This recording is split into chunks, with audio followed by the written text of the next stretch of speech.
kita coba untuk mewawancari Deddy Mulyadi saat ini. Selamat pagi Kang Deddy. Selamat pagi, Assalamualaikum, Sampurasun. Minta waktunya Kang nanti akan jadi saksi di audit itu, dan artinya apa aja yang nanti Kang Deddy akan sampaikan, karena kan Kang Deddy sudah bertemu dengan Dede, Sakatata, kemudian juga banyak sekali yang dikumpulkan dan dirangkum tentang Vina dan Eki ini.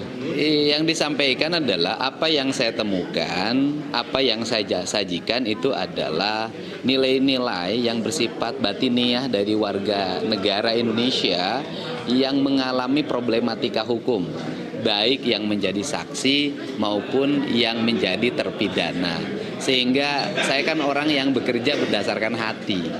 Nah, kalau menurut saya hati itu nggak bisa dibohongi. Jadi saya sih sampai sekarang sudah meyakini saksi-saksi yang datang pada saya untuk memberikan kesaksian, mereka berkata atas nama hatinya, dan disitulah kebenaran yang sesungguhnya. Tentu nanti akan dikritisi nih Kang oleh jaksa penuntut umum. Kemudian apa motivasinya, apa tujuannya tadi yang Kang Deddy sudah sampaikan. Tapi nanti suasana di ruang persidangan agak berbeda. Kemarin Kang Deddy lihat sekali banyak sekali perdebatan dan menghadapi itu seperti apa Kang? Begini, saya warga negara Indonesia yang memiliki tanggung jawab sosial bahwa tidak boleh ada penyesatan dalam sebuah proses peradilan, tidak boleh ada penyesatan dalam proses penyelidikan dan penyidikan dan penetapan tersangka, dan kemudian juga tidak boleh ada penyesatan pikiran.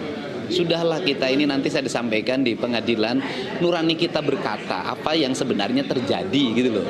Kan, dan bagi saya kalau saya tidak berbicara, tidak menyampaikan, tidak menyajikan, maka saya memiliki dosa sosial. Kemudian ini adalah cerita panjang runtunan dari saya mengikuti dari Peggy Setiawan begitu, kemudian sampai saat ini saya berada di Bandung, kemudian juga berada di Cirebon. Saat ini Kang Deddy mengawal terus begitu ya. Nah, rangkaian cerita peristiwa ini kesimpulan dari Kang Deddy? Saya pernah sekolah hukum ya, walaupun mungkin tidak ahli kayak orang. Sekarang begini, penyidik menetapkan ada 3 nama, ada Peggy, ada Dani, ada Andi. Itu ditetapkan oleh penyidik. Kemudian masuk dalam JPU, masuk dalam putusan. Kemudian itu dibatalkan. Yang satu dibatalkan lewat pra peradilan Peggy, yang 2 dibatalkan melalui apa yang disampaikan oleh juru bicara Polda Jabar. Artinya institusi yang melakukan penyelidikan, kemudian penyidikan dan sendiri membatalkan apa yang pernah dulu dia sidik dan dia tetapkan gitu dalam DPO. Nah, kalau seperti itu berarti sebenarnya secara hukum itu ada pertentangan antara kondisi penyidik hari ini dengan kondisi penyidik yang dulu. Ada pertentangan antara JPU dengan realitas fakta yang terjadi. Nah, kalau sudah seperti itu maka sudahlah, kita kembali pada nurani kita. Mari kita evaluasi sebuah peristiwa yang itu menurut saya cenderung salah.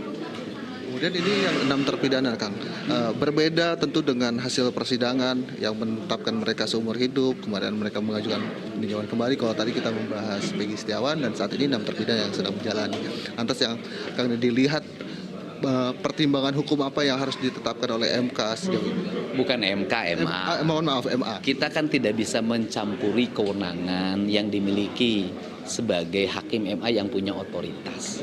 Tapi saya meyakini betul bahwa hakim MA bisa melihat permasalahan ini secara jernih. Dengan hati, baca setiap masalah dengan hati, karena ujung dari sebuah keputusan itu adalah hati, dan kita kan tidak boleh melakukan sesuatu yang bertentangan dengan hati kita. Nanti kita gelisah dalam hidup kita. Terakhir Kang, ini yang nonton kemarin sampai 22.000 orang, itu artinya masih dalam pengawalan terus netizen kasus ini maupun juga warga masyarakat di Indonesia. Apa yang mau disampaikan, apa yang bisa mereka lakukan untuk kasus ini Kang? Benteng terakhir dalam sebuah negara itu adalah civil society atau masyarakat madani. Karena itu bahwa masyarakat madani bisa melakukan kawalan melalui media yang namanya hari ini media sosial. Pengawalan kasus di Indonesia melalui media sosial itu sesuatu yang selalu menghasilkan hal yang positif dan selalu ujungnya adalah kebaikan. Jadi saya ucapkan terima kasih pada seluruh netizen Indonesia yang mengawal kasus ini. Saya nanti sebentar lagi mau jadi saksi. Terima kasih Kang Deddy Mulyadi, dan itu tadi keterangan dari Deddy Mulyadi yang nanti akan menjadi saksi di audit itu. kasus saksi fakta. Memang Gedung Mulyadi ini terus mengawal baik itu dari kasus Peggy Setiawan yang melakukan pra-peradilan di Bandung, kemudian juga saat ini 6 terpidana yang melakukan peninjauan kembali di Cirebon, Jawa Barat. Tentu kita masih menunggu perjalanan sidang kali ini. Kami melihat tim kuasa hukum sudah lengkap semua, hampir 25 orang di sebelah kanan kami. Kemudian juga di sebelah kiri kami belum terlihat. Tadi sempat beberapa jaksa penuntut umum sudah menaruh berkas, tapi saat ini belum hadir kembali. Dan kami juga masih menunggu hakim yang nanti akan memimpin sidang. Nah, sejauh ini 10 menit menuju ke jam 10 di Sumatera Barat, kami masih mengupdate terkait dari ruang Cakra. Kembali saya kembalikan ke studio kepada Helmut.